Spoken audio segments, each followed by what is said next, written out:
You rolling? Good, man. So I'm here, got a special surprise. I got Oscar Award winner, great actor Jon Voight. How you doing, sir? I'm doing good, thanks. I'm not sure. Are you and your daughter the only father-daughter that have an Oscar?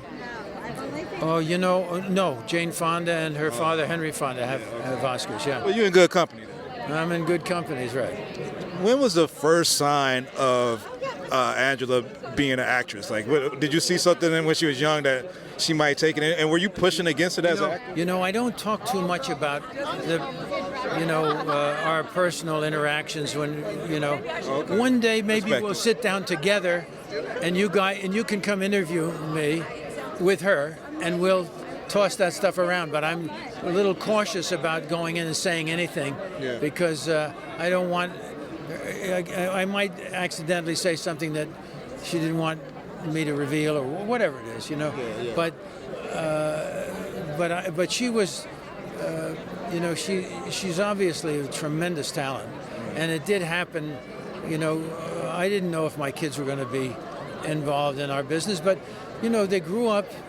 It's just like anybody, like you grow up, your parents, whatever they do, you're in it. You see it. You see everything. Yeah. And both of my children, Jamie and Angie, both have a love for this business. Yeah. And of course, it's not hard to have a love for movies.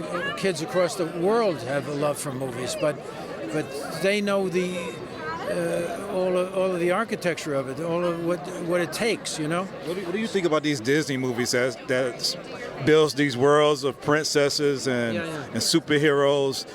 How important do you think the studio selection and movies are for kids growing up and dreaming of being bigger Well, things? I think it's very important, and I'm very grateful to Disney because I think the values that Disney represents and have given to our children has been able to protect them against a lot of nonsense. Yeah. So I'm glad for Disney, and I see, I can see some of the modern influences that are pulling away, but the basic principles have been supported in all of their great movies right down to the Marvel movies. Yeah. So I say, stay on it, fellas. Don't give it away. Yeah. Stay with it, and I think that it's because the kids are getting what we're saying. Yeah. Give them strong information. Give them truths. Give them something to make principles, good and evil. Yeah, good. You can talk about good and evil. Excellent. Yeah. Give them that. Anyway, so they've done that in the past, and to talk about compassion. They talk about many wonderful things. Yeah. And all of the joy. Like one of my favorite movies growing up was Pinocchio, which has a lot of lessons in it, know. And then recently, one of my favorite movies was Beauty and the Beast. Yeah. It's fantastic. Lion King, and this one too. So we have Maleficent now. Again, I think it's great. The kids are listening. You can make a difference in their lives. You're in one of my favorite movies also, Enemy of the State, and it reminds me a lot of what's been going on this week in politics and everything else. I've heard you say that there's been a war on truth. Yep. But you also said in 2014 that it would be a civil war with Obama in office. There's a quote that you said. You said that Obama was going to cause a civil war.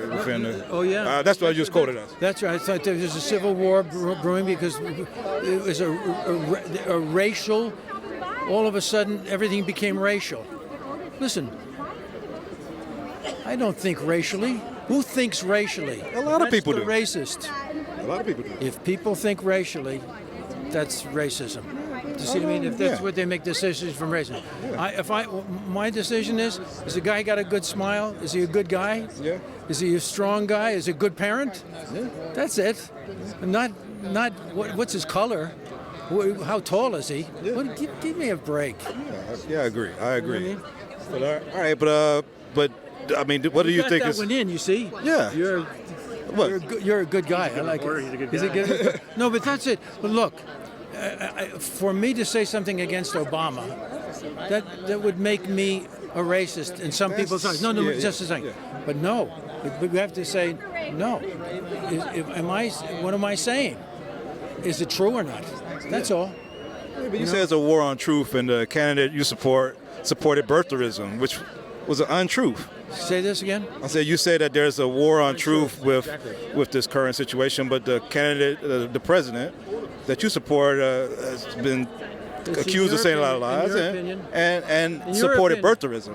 I said that's been accused of saying a lot of many lies and supported birtherism. I think they've been and supported what? The birther movement, saying that Obama wasn't born in America, which was an untruth. Right. Look, a lot of people at different times, you can point to that, and that's what your memory is, right?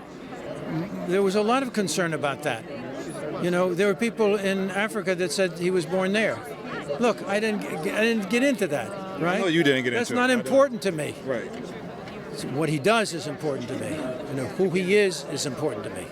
So anyway, but we could have a discussion. I love having this discussion with you. I love having it because you're passionate about your feelings about stuff, and I like that you wear your beliefs and everything on your sleeve. If somebody says something to me that can give me information, I'm available. Yeah. But if somebody's telling me lies and I know they're lies, I'll say, no, fellas, that's not right. And let me tell you what I know. Do you see what I mean? And like we have a situation right now where Nancy Pelosi stands up and says, I didn't read the transcript, but I heard that he's out of line and we're going to impeach him. Yeah. Really? You didn't read the transcript? And you're talking like this? Do you see what I mean? Yeah. There's something out of line about that. Why isn't anybody saying that? Why isn't anybody saying, hey, fellas, read the transcript? Yeah. Don't talk to me unless you've read the transcript. What kind of leadership is that? But you think it's okay for the president to talk to another president to find information on his political opponent? Did you read the transcript? I read the transcript and the report from the Inspector General and the. You read it all. I read it all, word for word, the PDF, not what I read on CNN. And you come down saying that he did something out of line. The president asked the president of Ukraine to open an investigation on Joe Biden and his son, or continue an investigation on it. To check it. That's his political opponent. Right. Now, if I'm president of the United States and somebody says to me that Joe Biden did this and so and that, and he was vice president of the United States, right? And he was using his influence to do something else, and I'm talking to the president of Ukraine, I say, check it out. Is there anything to this? When you go to Obama's term. No, just a second. Okay. Check it out. Is there anything to this? Because it's important. With Giuliani.